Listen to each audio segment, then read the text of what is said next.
Today's Catholic Mass readings and Gospel reflection. 33rd Sunday in Ordinary Time, November 19, 2023. First reading is taken from the book of Proverbs chapter 31. Verses 10 to 13, 19 to 20, 30 to 31. When one finds a worthy wife, her value is far beyond pearls. Her husband, entrusting his heart to her, has an unfailing prize. She brings him good, and not evil. All the days of her life she obtains wool and flax and makes cloth with skillful hands.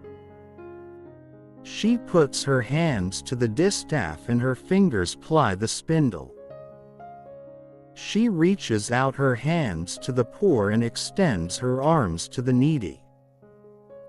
Charm is deceptive and beauty fleeting. The woman who fears the Lord is to be praised. Give her a reward of her labors, and let her works praise her at the city gates. Responsorial Song. Blessed are those who fear the Lord. Second reading is taken from the book of 1 Thessalonians chapter 5, verses 1 to 6.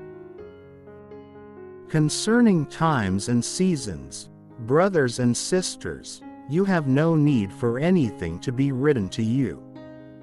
For you yourselves know very well that the day of the Lord will come like a thief at night. When people are saying, peace and security, then sudden disaster comes upon them, like labor pains upon a pregnant woman, and they will not escape.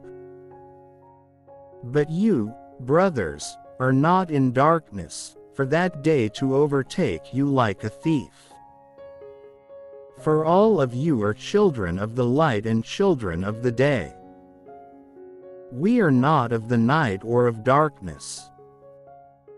Therefore, let us not sleep as the rest do, but let us stay alert and sober. A reading from our Holy Gospel according to St.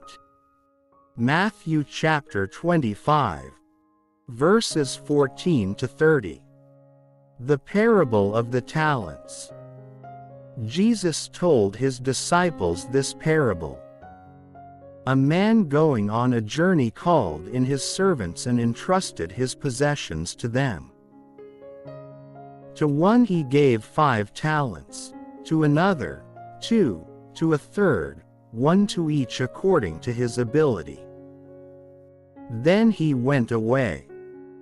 Immediately, the one who received 5 talents went and traded with them, and made another 5. Likewise, the one who received 2 made another 2. But the man who received 1 went off and dug a hole in the ground and buried his master's money. After a long time the master of those servants came back and settled accounts with them.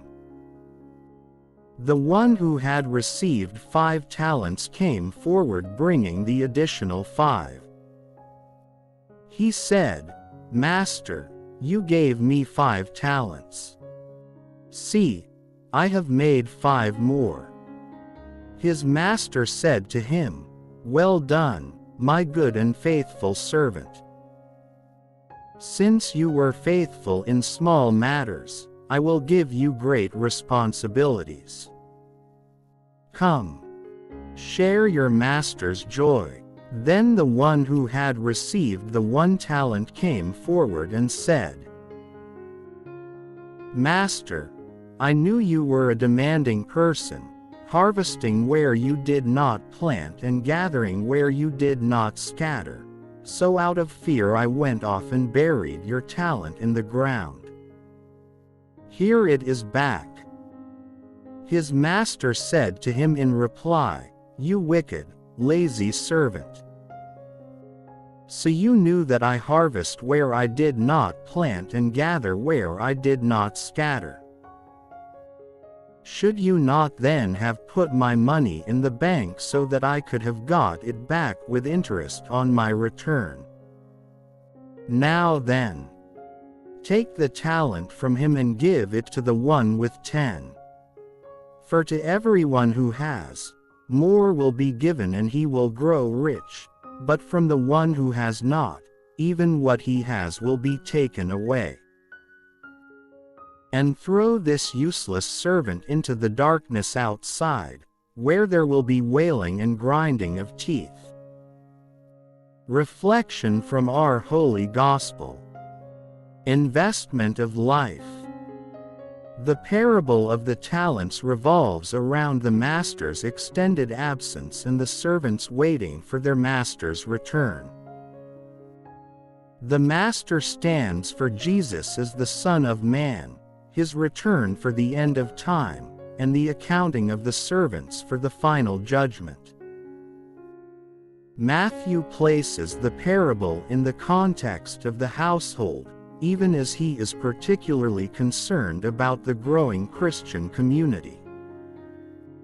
In the cultural world of the time, there were many servants who served as managers of their master's properties or estates.